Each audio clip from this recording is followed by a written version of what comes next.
नमस्कार, मैं हूं मनमोहन भट्ट। सरकार और बेरोजगार युवा संगठन एक बार फिर से आमने सामने आने की तैयारी कर रहे हैं।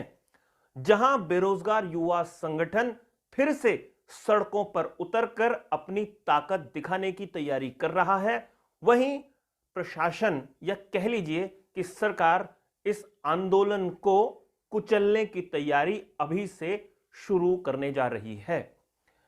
बॉबी पवार युवाओं का नेता है, बेरोजगार जो युवा हैं उनका नेता है। और बॉबी पवार को सरकार ने कुछ समय पहले पकड़ भी लिया था जब राजपुर रोड पर इन्होंने अपनी ताकत का प्रदर्शन किया। बॉबी पवार को लंबे समय तक जेल के सलाखों के पीछे रहना पड़ा और जमानत पर जब बॉबी पवार बाहर आए तो उनको एक बार फिर से सरकार घेरने की तैयारी कर रही है। बॉबी पवार ने 5 मार्च को एक बार फिर से आंदोलन को तेज करने की अपील की और कहा कि उन्हें अपनी ताकत फिर से दिखानी पड़ेगी, तभी सरकार उनकी मांगों को मानेगी। बॉबी पवार या बेरोजगार युवक संगठन जो है, उनकी मांग है जो भी भर्ती घोटाला हुआ है उसकी जांच सीबीआई से कराई जाए। सरकार इस मांग को नहीं मान रही है। सरकार का तर्क है कि अगर सीबीआई मामले की जांच करेगी तो भर्ती प्रक्रिया बाधित हो सकती है कई वर्षों के लिए। इस तर्क से बेरोजगार युवा संगठन सहमत नहीं है, इसीलिए अपने आंदोलन को एक बार फिर से जिंदा करने की वो तैयारी कर रहे हैं।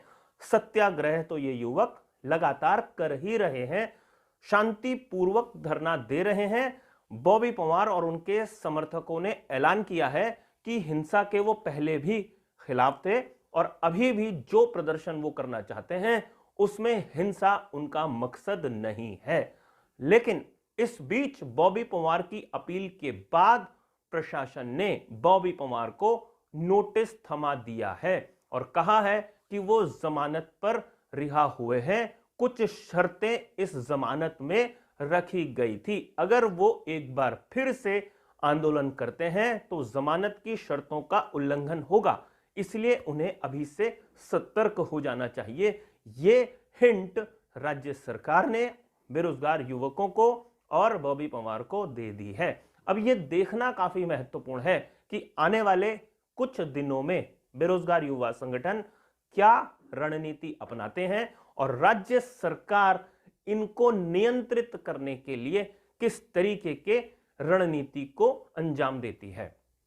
वैसे मुख्यमंत्री पुष्कर सिंह धामी ने एक ऐलान किया था कि नैनीताल हाई कोर्ट के जज की निगरानी में सारी जो जांचें हो रही हैं भर्ती घोटाले से संदर्भित, चाहे वो यूकेएसएसएससी में भर्तियां हुई हैं उस घोटाले की जो जांच एसटीएफ कर रही थी, या लोक सेवा आयोग का पर्चा लीक की जांच जो हरिद्वार की एसआईटी कर रही थी, उनकी जांच के लिए बकायदा अपर मुख्य सचिव राधा रतोड़ी ने नैनीताल हाई कोर्ट के रजिस्ट्रार जनरल को पत्र भेजा था और कहा था कि एक जज अपॉइंट हो जाए जो इन धांधलियों को देखे, अपनी निगरानी में इन जांच को अंजाम तक पहुंचाए। लेकिन युवक जो है वो सरकार की इस तरीके की किसी भी पहल से अभी तक संतुष्ट नहीं है और आंदोलन को बड़ा रूप देने की तैयारी एक बार फिर से कर रहे हैं। अब यह देखना सबसे ज्यादा महत्वपूर्ण होगा कि आने वाले कुछ दिनों में या कुछ हफ्तों में कौन किस पर कितना भारी पड़ता है। साथियों, अभी के लिए फिलहाल इतना ही। अगली रिपोर्ट में आपसे फिर मुलाकात होगी, तब तक इजाजत दीजिए। नमस्कार।